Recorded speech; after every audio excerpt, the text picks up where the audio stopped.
You didn't stay because you were strong. You stayed because nobody told you that leaving was an option. You have been calling it strength for years, holding it together, showing up, pushing through, and I am not here to take that away from you. But I need to ask you something, and I need you to sit with it honestly. Just say, what if some of what you called strength was actually just not knowing you were allowed to stop? I want you to think about something you have stayed in longer than you should have. The job that has been shrinking you for years. The relationship you kept choosing, even when it kept choosing you last.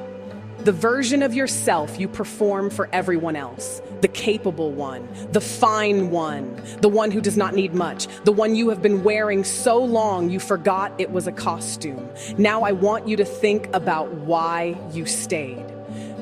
To be honest, some of the reasons you stayed were real. Finances, children, fear. That was reasonable given what you knew at the time. I am not dismissing any of that, but some of the reasons, some of them were not reasons at all. They were the absence of a conversation nobody ever had with you. The conversation that said, you are allowed to go. You are allowed to choose yourself. Leaving is not the same as failing. Nobody had that conversation with you. So you stayed and you called it strength. And today, we are finally having it.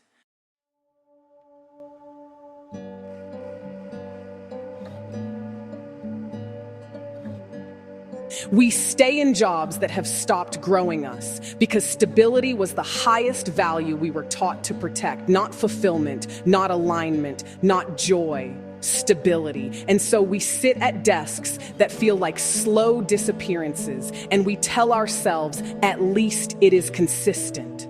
At least I know what I am walking into. At least it is not worse. We stay in relationships where we are not chosen clearly or consistently. We rationalize the hot and cold. We explain away the distance. We perform understanding for behavior that deserves accountability. And when people ask if we are happy, we say it is complicated, because complicated sounds more dignified than the truth, which is, I have not felt chosen in a very long time. And I do not know how to leave. We stay in versions of ourselves that stopped fitting years ago. The good daughter who does not make waves, the selfless friend who does not have needs, the professional who makes everyone comfortable at the cost of her own ambition. We stay in these roles because they are familiar, because people depend on them, because if we shed them, we are not sure what is underneath. And that uncertainty is terrifying. And across all of it, the job, the relationship, the identity, the reason is the same at the root. Not strength, familiarity, and the absence of anyone ever showing us clearly that the door was always unlocked.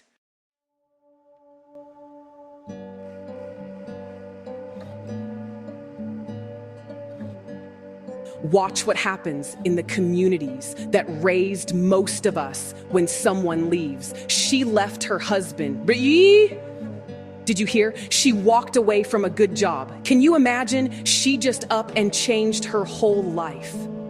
As if that is reckless. As if movement is a character flaw. We grew up hearing leaving described in the language of failure and instability. The women who stayed, no matter what they stayed through, were called strong, admirable, committed. The women who left were called difficult, selfish, could not make it work. And we took notes. We took detailed, permanent notes. So when our own moment came, when something inside us started pressing against the walls of a life that no longer fit, we silenced it. We called it ingratitude. We called it weakness. We told ourselves that strong women do not run, that real love is not convenient, that everybody struggles at work sometimes. We buried the knowing under the language of resilience, because resilience was the only language we had been given. But here is the truth nobody handed us. Staying is not automatically strength, and leaving is not automatically failure. Sometimes staying is the path of least resistance dressed in noble language, and sometimes leaving is the most courageous and clear-eyed thing a woman can do. The difference is not in the act, it is in the honesty behind it. Are you staying because it is genuinely right? Or are you staying because you were never given permission to go? Hear this story. A lady left her marriage at 41, and she did not leave because something dramatic happened. That is the part I need you to understand first. There was no affair, no explosion, no single moment she could point to and say, that is when it broke.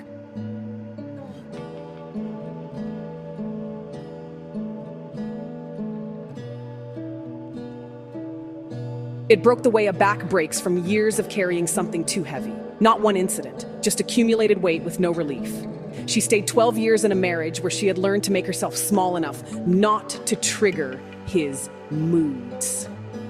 She stopped mentioning her ideas at dinner, stopped inviting certain friends over because he found them too loud, stopped wearing the color red because he once said it seemed like she was trying to get attention.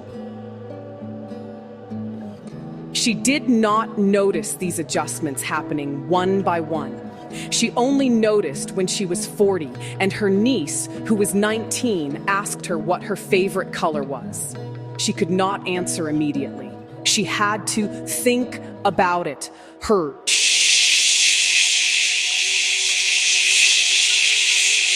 favorite color. And in the pause before she answered, she understood something had gone very wrong, very quietly, for a very long time. She did not leave that week. She stayed another 8 months because knowing and moving are two entirely different things. She went to therapy first, alone, which he called unnecessary and self-indulgent. She started writing things down, small things, what she wanted for breakfast without consulting anyone, what music she actually liked, what she thought about things he had always had the final word on. She was essentially relearning herself in private before she trusted herself enough to act. When she finally told him she was leaving, he said, "You will not survive without this."